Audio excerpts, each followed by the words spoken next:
Maridos, amem suas esposas, assim como Cristo amou a igreja e se entregou por ela. Carta aos Efésios, capítulo 5, versículo 25. A carta aos Efésios foi escrita por Paulo enquanto ele estava preso, provavelmente em Roma, por volta dos anos 60-62 depois de Cristo. Nesse período, o cristianismo estava em expansão, mas ainda se encontrava em uma sociedade predominantemente greco-romana, onde os costumes e normas familiares eram fortemente influenciados pelo patriarcado.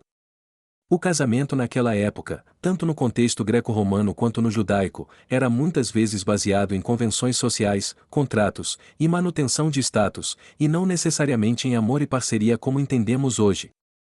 Na cultura romana, o marido era o pater familias, o chefe da casa com poder absoluto sobre a esposa, filhos e servos. As mulheres eram vistas, em grande parte, como propriedade e responsáveis pela administração do lar e procriação. O conceito de amor sacrificial entre marido e esposa, como o que Paulo descreve, era uma ideia revolucionária.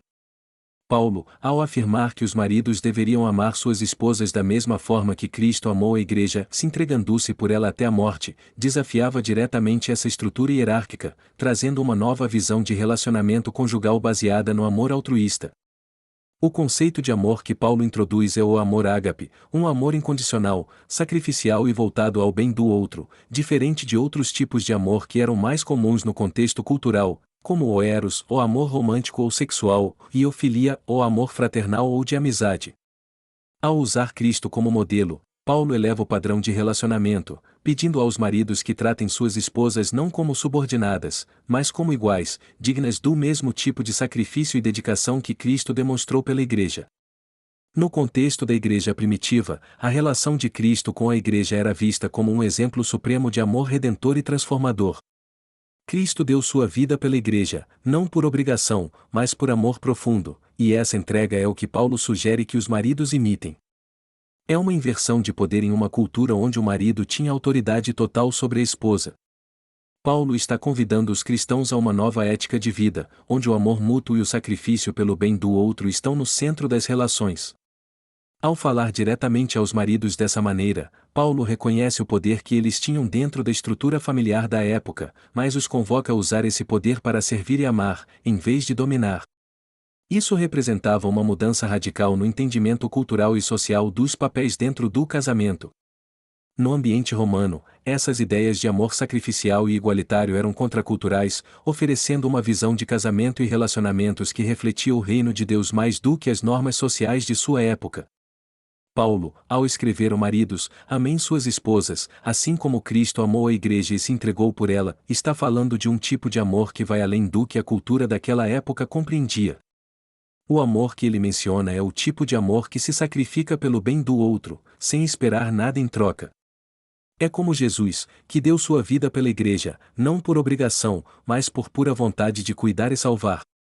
Quando a gente olha para o mundo greco-romano, onde o homem tinha total controle sobre a esposa e ela tinha poucos direitos, Paulo vem e traz uma visão muito diferente, ele coloca o marido em uma posição de servir e de cuidar com esse amor profundo e abnegado. Isso era super impactante naquela época. Imagina dizer para os homens, que tinham o poder na casa, que o verdadeiro amor exige se colocar em segundo plano e fazer tudo para o bem da esposa. É uma inversão de papéis para o que era normal naquela sociedade. Esse ensinamento de Paulo também é muito importante para os dias de hoje. Ainda que as dinâmicas familiares e os direitos das mulheres tenham mudado bastante, a ideia de que o amor dentro do casamento deve ser sacrificial, baseado no cuidado e no respeito mútuo, continua atual. O amor não é só uma questão de sentimento, mas de escolha e ação diárias. Hoje, essa passagem nos ensina a importância de cultivar um relacionamento em que ambas as partes se dedicam a cuidar do bem-estar do outro, a fazer sacrifícios quando necessário, e a colocar o amor em prática, não apenas nas palavras. No fundo, Paulo está nos mostrando que o amor verdadeiro é uma escolha que exige compromisso, paciência e dedicação, o que vale tanto para os casamentos quanto para qualquer outro tipo de relacionamento. A aplicação prática disso é simples, seja nos casamentos, nas amizades ou nas relações familiares, devemos nos esforçar para amar com atitudes que demonstrem cuidado e respeito.